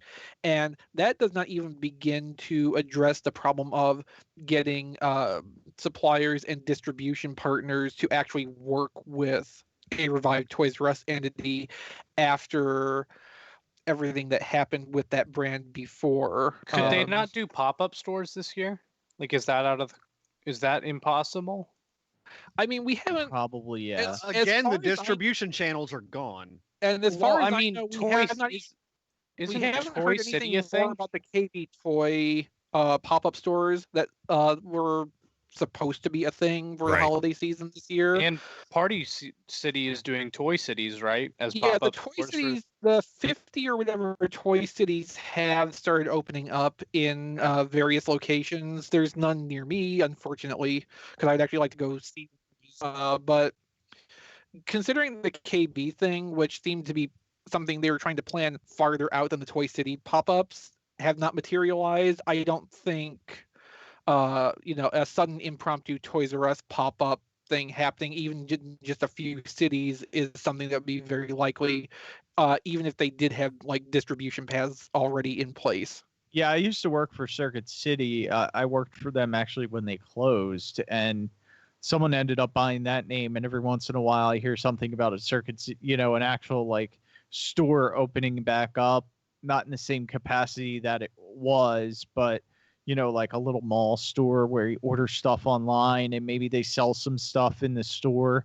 And I've never seen anything actually materialize, and that's been 9-10 years now. Yeah, that Tiger Circuit Direct bought City's the been name. closed. It was Tiger Direct. Okay, so like my take on this, the best thing that someone could do with the Toys R Us IP at this point is to basically license it to someone who's already got like online market infrastructure in place. Basically do the same thing Hasbro does with Hasbro Toy Shop, but make it be Toys R Us and have most of their business be online sales, and then go around to malls and do little closet stores in malls for a little bit of a brick and mortar presence, like a new KB Toys kind of thing. You would not ever have the big super toy store thing be a thing again, but you could bring the brand back and have it be viable in some sense and have online and physical retail space, even if in a fairly limited capacity. Like that, more than trying to completely remake the previous business model, I think would be a much more viable plan for them to have. Now, what they ultimately end up doing is still way up in the air, because at this point, I think all that's happened is they've canceled the auctions for the Toys R Us assets that they were expected to be selling to get their money back out. So anything else that develops from this is pretty nebulous at this point. The only thing I want to say on this is, of course, all of us have mixed feelings about this because, while we're all happy to see Toys R Us come back in some fashion, we can't forget about all the people that was put out of work. Yeah, exactly. And then seemingly, oh, by the way, fooled you. And then they're going to reopen in some fashion. So I hope that whatever physical stores manifest, whether it's kiosk in malls, small strip centers, whatever the case may be, previous Toys R Us employees are at least given a chance to be back, if they want to come back, or at least the offer is made to them to try to, if they haven't found work or they want it as a second job, that they're given some kind of, again, it's not the fairest thing in the world. And if you stop and think about it too much, it is kind of a crap thing to do, to close everything and then well, we're just going to reopen the stores, but you ain't got no stuff. So there's a problem with that. So, but I do hope that the employees that do want to go back, or at least want to work there again for either financial reasons, nostalgic reasons, whatever the case may be, convenience where they live reasons. I hope that whatever powers that be behind Toys R Us does consider the previous employees as part of the restructuring. It'd be nice if the employees from the previous Toys R Us just got all the severance they were owed. Yeah. Right. Well, I mean, I'm not shooting I've heard that a fund is being developed toward that end, but not anywhere near the amount of money they're actually supposed to be receiving based on the time that they worked for the company. Yeah, it's like we talked about this when Toys R Us was closing. There was a sign on one of the doors, and I think all y'all saw this sign through the various social medias. Dear customers, please be aware that while you're getting really great deals on products, over 30,000 of us are losing our jobs. So please show some consideration to the associates. Thank you. Yeah. So that pretty much sums it up right there, which is just something to keep in mind when all this is unfolding. Yeah, I mean, there's definitely a cynical take on this where it's like, okay, we've discharged all these debts that were outstanding, and basically the company is almost free and clear now if we want to revive it. So let's just go into business for ourselves, you know. Wait and see. That's all we can do at this point. Between this and the KB, who knows? Yeah, I mean, ultimately, whatever comes of this, it's not going to be the Toys R Us we knew. And, you know, Which could be okay. as nostalgic as we all might be for the experience of going to Toys R Us for all of our lives, we should not expect to have anything remotely like that come back, and we Yeah. shouldn't be, Expecting. encouraging or looking to jump right back onto that if it does come about. Basically, Transformers Generation 2, Toys R Us Generation 2, just not as awesome. Except Generation 2 was awesome. Yeah, but Toys R Us Generation 2 may not be as awesome as... Oh yeah, but then your analogy falls apart. I just survived a Massey attack, and having my cat screech out the window at some phantom creature, I don't really... Yes, Don, we were there. Yeah, we lived through that too. Yeah, imagine how I feel sitting less than a foot away from him, and he starts It sounded doing like that. he was stuck in something. Like, Yeah. That's what I Or thought. I was You were worried. worried he got hurt.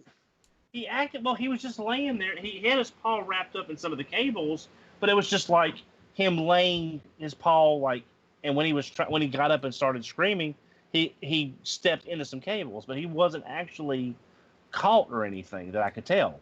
So I don't know. Anyway, that's Either way, that was almost 35 minutes ago. I don't know how long you're going to keep milking this for, Don.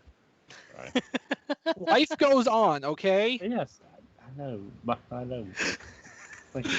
Speaking of life going on, this segue is going to go nowhere since it's time to thank Amazon for the little bit of money it throws back to pay Brian Kilby's podcasting bills.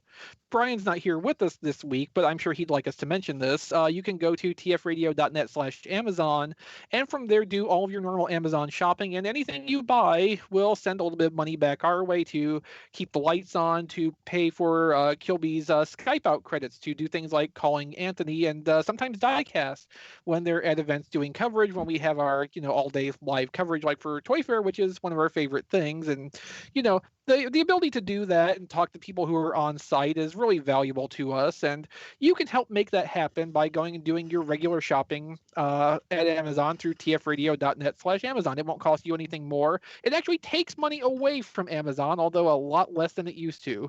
So it's really a win-win for everybody. tfradio.net/Amazon. And also go visit our t-shirt store at tfradio.net/shirts with all kinds of cool designs done by our own John DeLuna, with more hopefully coming at some point if we can ever get that sorted out. And maybe if you use Amazon enough, we'll start a talk show with the prank calling that you mentioned before. I'm just saying, it's a good idea. Oh, that'll end well. We'll have the credits. We'll have the credits. Yeah, except it's gonna end up being just like every week we prank call Don or Chris Triplett in between them. I mean, It would nothing still wrong be with entertaining. that. Yeah. They'd forget 2 weeks later. Yeah, Triplett's like a goldfish.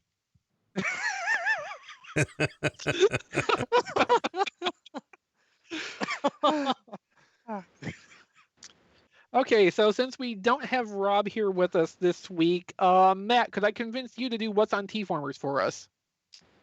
Sure, let me scroll down to the show notes. That's fine. Let's see. Okay, so on TFormers this week, Transformers trading card game, unboxing, booster opening, and overview. Rob did that. Oh, I forgot I got one of those.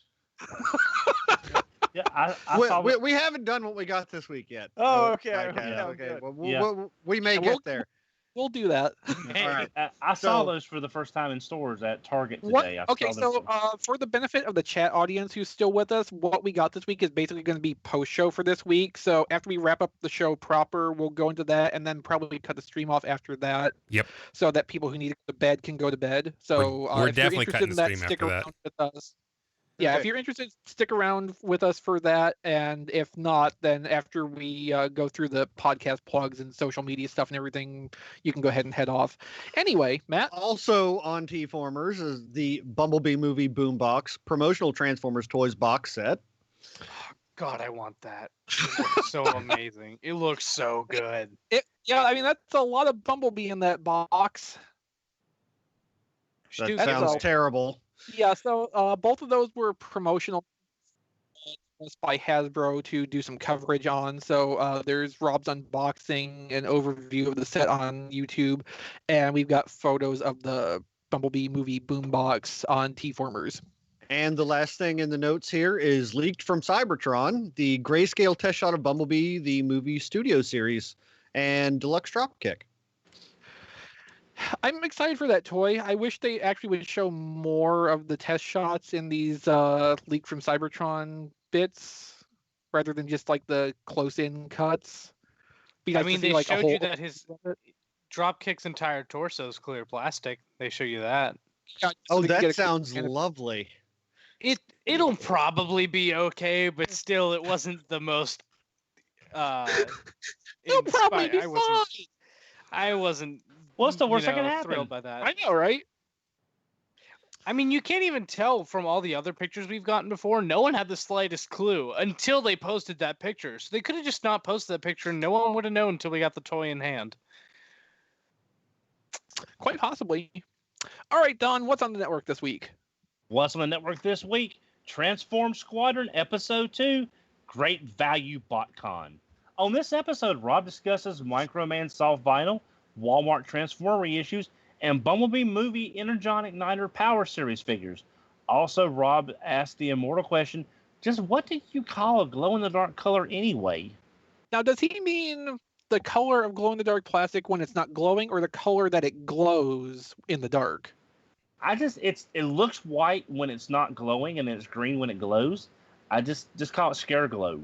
You know, word for you, man. I kind of like Scare Glow just as the name of a color. It's very Crayola. It is. RPG Lesson Learned, Episode 74. Mummy's the Word, Pathfinder. On this week's episode, a pocket of undead have awakened beneath Sandpoint. Wow, what a comprehensive summary there, Kilby. It makes you want to learn more, so you'll go listen to it. It's totally. It's shrewd, pinpoint laser. Yeah, precision advertising. I have to say I like the summary for Transform Squadron Episode 2 better than the RPG Lessons Learned summary. No, you're not. One makes it seem like it's full of all kinds of interesting content. The other is just like, well, this is a thing that happened.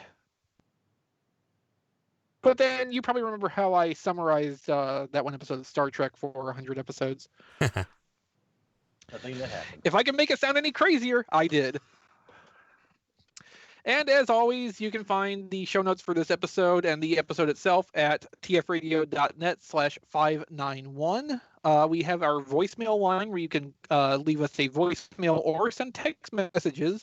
And sometimes we actually will respond to them during the show if we remember to. That is 931-99-GOBOT, 931-994-6268. You can find me on the internet at playwithphotography.com. That's the website where I post my photographic work, and also I write occasional articles and other topics about photography, camera stuff, and sometimes just toy ramblings, although we haven't really got to that point yet. But hopefully I will have some more updates on that soon. It's just not been very conducive to doing photography for the last several days. You can also find me on social media at ChrisRTXV on Twitter. I've actually got quite a bit of updates to my sales list, which is in one of my Twitter moments, which you can find at twitter.com/ChrisRTXV. So definitely check that out. I've got some interesting stuff up there. Matt, where can people not find you on the internet? Well, you cannot find me at bkilby on Twitter or at thatjohnd on Twitter. Perfect. Also, everybody should follow Robo Rob Springer on Twitter and visit zonebase.org. And at flailthroughs on Twitter.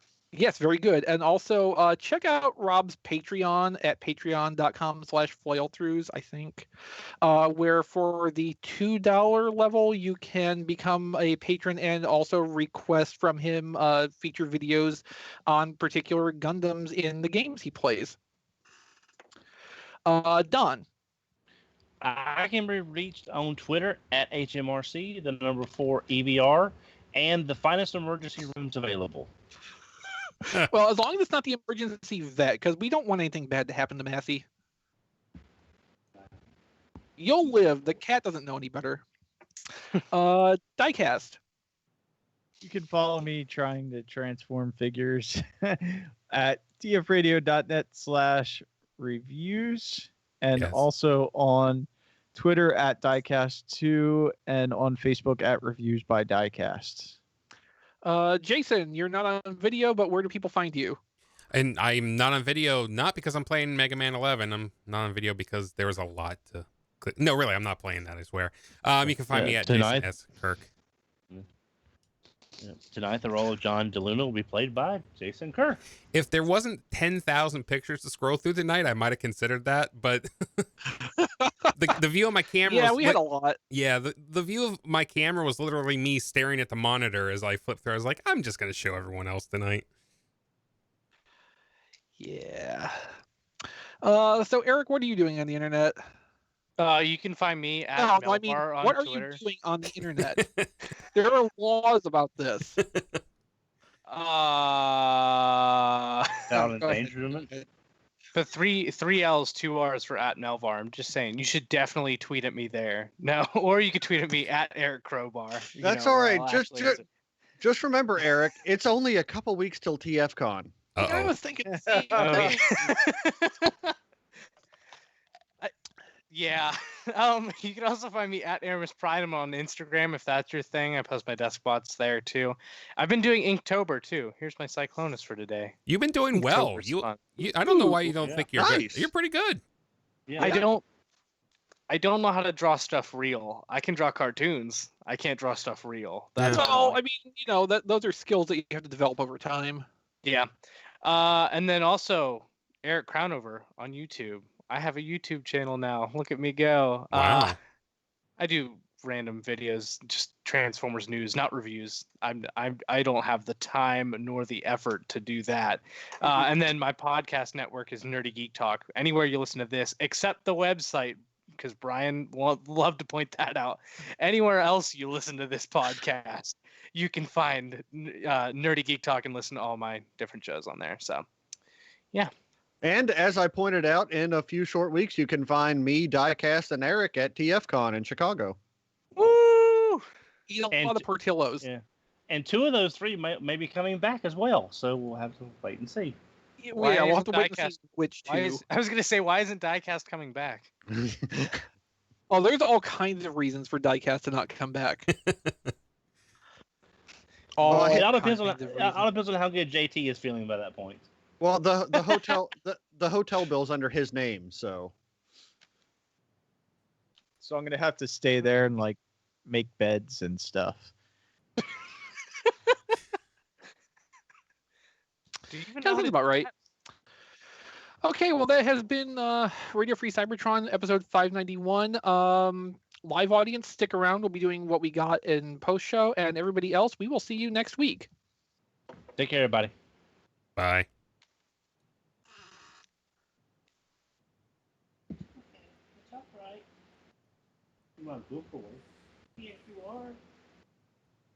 Yes. Yes, he is. After he gave you a heart attack.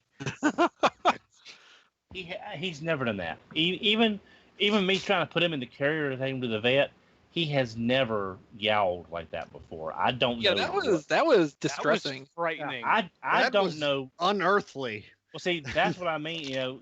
Because he acted like y'all said, he was kind of caught, but it was only him trying to get away from the window that he got wrapped up in the cords behind the computer. That's why I'm thinking it was some kind of alpha predator out there. Because if it was a skunk or a possum or another cat, he would have hissed and. Maybe it was Just- Mr. Popo. But I mean, but we do have we are technically in kind of the foothills here, So we do have we do. You can go outside on any given night in the summer, and you can hear the coyote packs running through the woods. So you Yes, can hear considering summer is like 8 or 9 months long now, it's even more time for them to be hanging out there. Yeah. So is either. Well, I don't know. I have to get out of monsoon season before I hit summer. So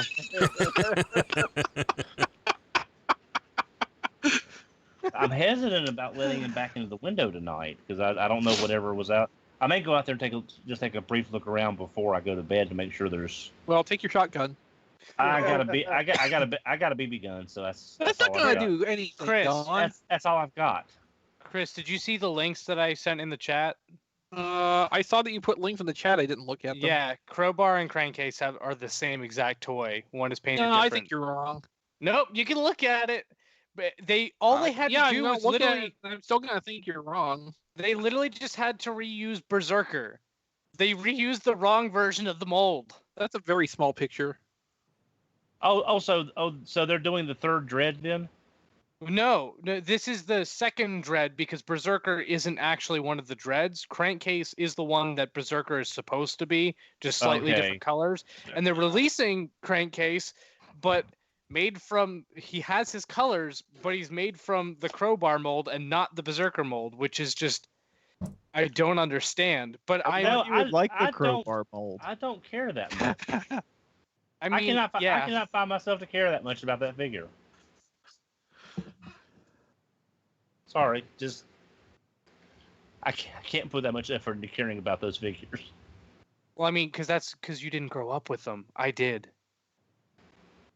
I mean, I bought one for $2.64 at clearance at Target. He's still sitting in the box, but yeah, that's the only reason I'm okay with the fact that they messed up Crankcase is because they already did Berserker, who basically is Crankcase. So, I mean, How are the forearms? They already asked this. They're good if you take off the vehicle chunks, which you actually can. So, very good forearms. They passed the test.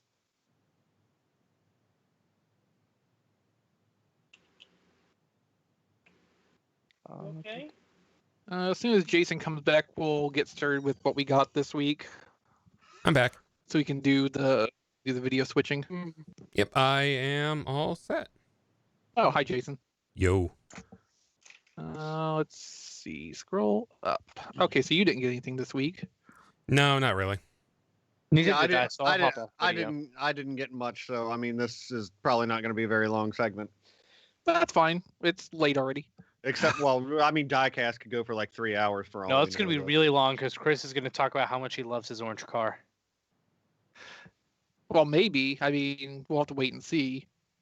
Okay, Matt, why don't you go ahead and talk about what you got since you only have a little bit. All right. How Well, much- do you have a lot of off-topic stuff you could talk about? 'Cause that'd be fine. sadly, no. What Power I Ranger try. do you have? I try to save that for when Kilby's here because I know it annoys him. Yeah. So since he's not here, nothing really. But I finally got my Firestar or Oh, Nova good. Star, whatever you want to call her. Did you Amazon that, or did you find one local? I did not Amazon it. I ordered it from Toy Dojo before Oh. it even went up on Amazon, and I just went ahead and kept the orders because I wasn't in a super hurry because I'm just kind of Yeah, that's understandable. questioning my love for Transformers lately. At least they're super mini plot. Yes, and they are lovely and fun. Voltron is actually my least favorite of the ones so far. He does not hold together as well as the others. It's a little distressing. I'm trying not to buy the Shogun Megazord, and it's like Don, you're doing it wrong. You're supposed to try to buy the Shogun. I mean, I'm just so terrible at putting these kits together and stuff. I don't care. You know, I saw a picture on Twitter of I think it was someone in Japan who got an extra one and actually painted the white one pink to Yeah. reflect the Power Ranger toys. I figured they would do like a revision wave, or at least just sell that one by itself as just a repaint for the people that wanted to like. It's a Japanese versions. product, and that has absolutely nothing to do with the Japanese market, Don. I know, but I'm just saying if they wanted to make an exclusive for it, I'm just saying it's money left on the table. No context. Yeah. Money left on the table. And the other thing I got this week was I was wandering around Walmart the other day, and I found The Constructicon Damn it! reissue gift set. Damn it! I cannot find one yet. It was the only one they had. They had a space and a shelf tag for Hot Rod, but there was nothing there. But Devastator in all of his glory, in all turn of it his around, G1 in You glory. turn it around. I can do that. Oh. Oh, that's very authentic, isn't it? Yeah. Diecast, you're close. Man, I want that. Like, I don't have an interest in G1 toys, but just for some reason, seeing it in package, like on shelves and pictures, Yeah. it's like, no, I will buy that. I Well, will see, gladly buy you that. understand the appeal of a gift set now. Gift sets are something that just is not done that often anymore, and it's something special about a gift set. Yeah, the gift sets are the only ones I have any interest in. Like, I don't need the Mini-Bots again. I don't need Hot Rod again. But if they're, because you know me, if they do combiners, I'm there for it. So. Yeah, you are. It's just, again, it's like we've all got most of us have the legacy book, and it's like just there's something about this G1 art, the design, the packaging. It's just. Wait, did no one ask them at NYCC about the G1 reissue line? I thought they were supposed to be talking about that during the live stream panel, but since none of us got to watch that, who knows? I thought they mentioned they had a G1 reissue line. Oh wait, I want to say that Bumblebee got like a different Bumblebee was shown for something. I saw something on Twitter that was about a new Bumblebee from the reissue line. I believe I could be wrong, although I thought he was already in it. Hallmark ornament Bumblebee. Yeah. Never mind. Yep, that's what I'm thinking of. Never mind. Totally different. Because I was thinking, okay, the reissuing hubcap. Or something like that. Since Chris mentioned the Super Mini Plaws, I'm not sure if everybody's aware, but the Super Galaxy Mega is up for pre-order on Big Bad Toy Store. Yeah, as a single set too, right? Yeah. Yes. Yeah, now there is naturally a markup, but these things sell out on the specialty sites really quick. So if you want to go ahead and at least get like a safety pre-order in at Big Bad Toy Store, that's what I did. So yeah, and eventually they will probably turn up on Amazon through direct bluefin distribution of the localized ones, which will be a little cheaper, probably. Yeah. Hopefully. Because I really do want to get that. Love those robots. I hope they do a Mega Voyager, but my God, I can't imagine anybody trying to put any kind of articulation into a Mega Voyager toy. That's like not unlike trying to make an articulated Dyreno. It's just not going to be easy. Yeah. But the cool thing is, it's not. So many segmented sections. So many. But we're also getting Galgagar Super Mini Pla with Big Volfog and Mike Saunders. That's like awesome right there. Yeah, these little mini kits are really fun to do. They're easy. There's no glue or anything involved. Everything fits together like it's supposed to. Like I said, the only thing I've had a problem with is Voltron's the shoulders on the Black Lion. The joint tension is not quite there, and it wants to come off a little bit. But yeah. Well, Matt, do the stickers actually make the figures look like they do in the pictures, or is that like, they've done work on the model kits and the stickers won't get you to that point? Well, hold on, I'll grab one for you. That's just what I'm afraid of on spending $60 for that Shogun Megazord, and it looks great, but I'm not sure if out of the box it will look as good as it does in the pictures without knowing how to do a lot of fine detail work. Oh, and now that's just out of the box? Yeah, the stickers are applied, but yeah. Yeah. That's not bad. That's not, because I guess I'm thinking of the old kits where you had to take the toothpick and, put all the eyes were stickers and stuff like that. Oh, well, yeah. Like the lion's eyes are totally stickers. Yeah. The stickers are numerous and small, but yeah, the whole shoulder kind of wants to come off the Black Lion. Oh. This is the only model kit only one of these model kits I've ever had a problem with. And But the little 4 polish would fix that right up too. yeah, it's not a deal breaker. It's just the first issue I've run into with one of these kits so far. But yeah, Cool. I love these. They're fun. I might get the Shogun Megazord after all. Depends on some factors. Don, did you get anything this week? Yes, I did. My Target did the reset, and so did my local Walmart, and we finally got some new stuff in after about 3 months of not finding crap. Oh boy! I don't have them in with me, but I did find, of all things, Legends Dragon Storm from the last night and Legends Hound, which I had not seen at all before. I found those. Now, I wanted to post about all this stuff on Twitter because I was so happy to find it, but spoilers. But I picked up reissue Starscream. I don't know if I opened him up or not because he looks so good in package, like Devastator. I assume you have G1 Starscreams already. I do. Mine was secondhand. It's complete, but it's secondhand. Yeah. But it just looks so good in the package, as it is. I kind of just want to keep him there. Unlike Hot Rod, who is packaged backwards. Yeah, that would have been. That was, Yeah, I may pick up Starscream too, just because Seeker and maybe if they do Thundercracker. Yeah, I mean, like in this case, Don, I don't think anybody could blame you for getting that Starscream and just leaving it in the box to have as the simulation of a boxed example of Starscream. And besides, they've gone with the long missiles, the long safety missiles, so it would not look as good in robot mode as the original G1 Starscream. Mm-hmm. And big shout out to our friend Barricade64 for telling me about an upcoming eBay coupon code. I went ahead and was able to hold off. Now.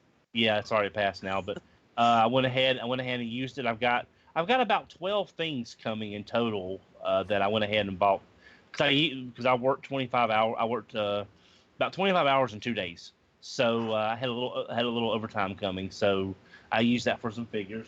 But I picked, thanks to the Amazon link from tfradio.net, I went ahead and got the regular Bumblebee. Oh, cool! I want I do have the gold one coming, but depending on which one I like better, I may sell. I may not keep this. I may sell it because I've got the gold one coming with the Dino cassettes. And I picked up Shadow Raider because you can never have too many warriors against the Beast Planet. So you've got that. I also picked up Soundwave. Ah, nice. I don't plan on buying the cassette packages because but I did. But it's the Cobalt Sentries, Don. Well, Cobalt Sentry. There's just one of them. Yeah. I passed on the Titans Return one, but this packaging is so neat, and it's just a really neat looking figure, and I'm going to open this eventually, but I also like the way it looks as it is now. Yeah, I think the retools they did that actually do make it look better overall too. And the last thing I got was something. This is one of the things I've been putting off for a while because Alpha Trion was not the best Titans Return mold. I liked it. I liked it to a degree. You could say that. And I do have the Sentinel Prime, but orange. That speaks a lot for Giant Orange Shuttle. But I went ahead and got the Legends Leo Prime. Nice. Oh, yeah, geez, yes. That is really pretty. Yeah. Yeah, with the coupon code, he was about 45 shipped, which is nice. Which is about one of the best prices that I've seen because it's usually 40. It's usually 50 to 60 plus your international shipping and such. Unless it's like 69 at a store in the U.S. It's just that's such a great looking deco on this thing, and the problem with the Alpha Trion, I think at least the deco and the paint kind of help cover that a little bit. Yeah, it's a really nice redeco. Yeah. Yeah. So I've been putting that off for a while, and I got the last one, the Stellar Head. So there was that. That's. Oh, I also picked up Marvel Legends Moon Knight because I was at a show. I was at a toy show last weekend where I met the people, Holly, Will, and Chaka from Land of the Lost. For anyone that remembers the show Land of the Lost, which was great meeting them. I missed meeting Sergeant Slaughter, but he was like just slammed with people, so I didn't have time to really go over and try to get in line for that. Did you talk to Chaka about when the walls fell? Wrong Chaka. But Oh, Lord. but it was great. It was great meeting because I grew up on Land of the Lost series, and that was really great. But I also picked up a Marvel Legends Moon Knight because I have no connection to the character, but it's such a great looking outfit. It's just one of them. It's one of them outfits that make you like a character, even if you have no compulsion for the character at all. It's just so I picked that up, and I sold the Build-A-Figure part on eBay for like $9. So I have less than I have Which Build-A-Figure wave was that in, Don? Vulture. He had the left wing. Okay. Yeah, so I went ahead and sold that. That's like I said, I'm going to have some more stuff coming in. Most of my other stuff's coming from China, from the guys I usually buy my third-party stuff from, so it's in transit. So I'll be showing that off over the next few weeks as everything trickles in. Okay, I'm gonna go next because I assume Diecast has a little pile of stuff to go through, so he can kind of round us out. So I was showing this off earlier, I think in pre-show. I got Shadow Raider off of Amazon last week. I'm pretty okay with it. I never had the lockdown version because I didn't really need a version of Movie Lockdown, but this is orange and also a generic, so it's kind of clicking 3 or 4 buttons at once. Yeah. And it's got a different weapon than Lockdown too. It's got the blaster that snaps over the arm, and I actually like how that worked out really well. Like when you just look at it in package and don't think about how it's going to function, it does not look like a very well made accessory, but like that thing just tabs and clips over the fist super securely. It comes off easily. It like that really worked out well. The mold's a tiny little bit stiffer than I would probably like it to be. The posing is a little bit more restricted than it looks like it should be, but like the sculpt detailing is so nice. I love the shade of orange. There's good consistency between the painted surfaces and the plastic surfaces. That's a real big thing to get right, especially with a color like orange, where the saturation differences can really throw off the way the color looks with just a little bit of variance. And the head with the translucent visor and the green behind it, it looks really slick in person. Overall, I'm really happy with this. I have not decided yet if I'm still going to follow through with my plan to get 1 or maybe 2 more. I kind of wanted to troop build these. If I see them cheap, I probably will get at least 1 more, but for right now, I'm pretty good with the one I have. The other thing I got was the counterpart to Don's Soundwave there, the Bumblebee Greatest Hits set, which of course comes with a Bumblebee. This is the like butterfly knife Bumblebee, which is a fun thing to do, but it is kind of a crappy little toy. Hey, you pulled a Jason. You will believe me, Bumblebee can fly. Well, I mean, scientifically they shouldn't be able to, but what are you gonna do? Of course, the real stars of the package is the cassette guys. So there is Frenzy, which is what he's called on the package. So this is Frenzy. Shut up. Frenzy, Buzzsaw in more like G1 toy colors than the one that came out in the tail end of Combiner Wars. Yeah. So that's actually pretty nice looking. I wasn't expecting to care about that as much, but it's actually pretty slick in person. And then there is Howlback, the 1 Cobalt Sentry that we're probably ever getting out of this set of molds. Now, or any set of molds. Well, I mean, you can always get the G1 mold ones if you really wanted to. I just hey, we have masterpiece molds. I'm just saying. Who cares though? Me. So okay, okay, fine. So like some of these are, well, this in particular is not the best mold, but all of them are kind of showing some age a little bit because transforming these, all of them had parts pop off.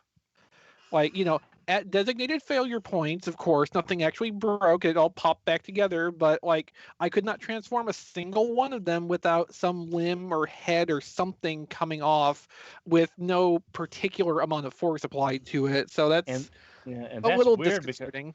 And those molds, they haven't seen that much use. I mean, just for the run in the U.S. and the run in Japan, they've not been used that much compared to others. Yeah, I mean, like, this Buzzsaw, I think, is the 3rd run of the bird mold. Frenzy is the 3rd run of the humanoid mold because there was just Rumble and Rewind before that. and I guess 4 if you count the Takara ones separately, which we probably should because they were Deco variants and they came out later. So I guess these are 4th runs of each of these. But even so, like I wouldn't expect the tolerances to have drifted that much in that amount of time. But like overall, I'm really happy to have Frenzy to complete that pair at least. We're probably never going to get an eject to go with Rewind, which I don't think a lot of people today probably don't care about that too much. Well, considering we don't have Steel Jar or Ramhorn either to complete the set, I mean, Well, that's just it. I mean, they've done Soundwave. Who's to say in Wave 2 or Wave 3 of Siege we're not going to get Blaster redone and then we still another? won't get all the cassettes. But I'm saying, but they can do an Autobot cassette. They can use Howlback for Steeljaw, Frenzy for Rewind, and the Laserbeak Buzzsaw for Sundor. So if they've done I this, like Sundor.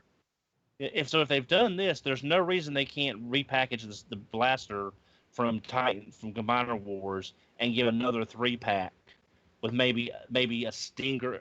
I don't know if you have a Decepticon in the set, but another recolor of that Bumblebee mold to somebody, or maybe Clunker Bumblebee or something like that. I think the one saving grace of this use of this Ravage mold is just that it's a really nice shade of blue. That's Is about that a the only saving grace? saving grace of it. That's the only thing that could be considered one, yes. I was gonna say it's nice, but I don't know if it's saving. And Buzzsaw will be a good addition to my, Condor team. It'll actually look probably really good with the Takara Laserbeak that I have, come to think of it. So I think those two as a pair together will look good, and then the other Buzzsaw will just buzz off, I guess. But yeah, that's what I got this week. So pretty decent bag. Diecast, you wanna take us out with your piles? Sure. Well, I didn't get much. First thing I got was thanks to Hasbro. I got the Transformers trading cards game, which I did do an unboxing of on tfradio.net/reviews or youtube.com/RFC reviews if you want to check that out. I also got, which I purchased before I went to the event, I got the Bumblebee. The same one they gave you. The same one they gave me. So now I have 2. So that's, and I transformed him. He's really nice. He's really small. But he felt like a large Legends almost to me. Obviously bigger than the Legends we got, but if Legends was upscaled maybe like 10%, that's what he kind of felt like. And then I think everything else I pretty much showed off last week. I haven't really gotten anything too new. I just transformed the Unique Toys Challenger. How long did that take you? I saw The you show? that this was talking. Yeah. Yeah, without instructions, it took me about a half hour. Oh, it's not bad. No. So, and some of it was just because I was doing stuff wrong because I didn't look at the instructions. Well, at least you didn't break its shoulder. Yeah, no broken parts. So we're good. And yeah, I think that's pretty much everything I got. Oh, that was a lot faster than I thought it was going to be. Yeah. That's uncharacteristic for you. Well, I mean, going faster than expected is not uncharacteristic for you. There's a reason we call you Blur. There's not been a lot of stuff coming out recently. No, we're kind of at that lull point. I mean, Diecast has bought everything on Taobao at this point, so Yeah. although I do have some pencil cases and stuff coming that are Transformers related that a I want true to sign of retail desperation. right. repurpose as other things. Yeah, although I will say Like- the BBTS like- has been adding to my credit card quite a bit the last couple of weeks. Stuff keeps coming in, so someday I'll have stuff. I have to say I'm kind of relieved that there was not like surprise launch immediately available something Yeah. for the New York Comic Con panel today. Like it was nice to not have to get up at 10:30 and immediately spend money. It's funny because they were actually saying they're like, oh, you can go and buy this now. I'm like, no, you can pre-order it now. To come out in February. It's not even like it comes out next month. Like, no, it comes out in February. Yeah, that's kind of a long lead time, isn't it? Yeah. Like they could have waited and done this as a live launch at Toy Fair then. It's probably because they have a real one for Toy Fair. Probably so. This was definitely like a last minute or like an exclusive. They were just like, how can we get this out? And they were just like, well, I guess if we give it to Entertainment Earth, we can just announce it here. Like, I don't think they cared about it very much. It's my guess, but Wow, cynical. I mean, I still want it, but I'm just saying that I don't think that they cared about it because I don't think they'd be like, oh yeah, we're so excited about this product. You can go pre-order it now to come out in February. Like what? So cynical. Yeah, February was definitely like, I mean, that's Toy Fair time. Like, I know. And that's the next time we'll have any news to talk about. Okay, Probably. so that's going to do it for our little impromptu post-show, what we got this week. So we're going to cut off the stream here. Live audience, thank you for sticking with us this week. We will see thanks, you guys. next week at the usual time, and probably Brian will be back with us. Maybe. Maybe. If you're lucky. Maybe Yes, we'll do it if on you're Friday very- next week. You just don't know anymore. Maybe it'll be Tuesday. We can. For We Exvee, can- it was yeah. a Tuesday. Yeah. Bye. I wish everyone. we could cut the stream off on a dime. So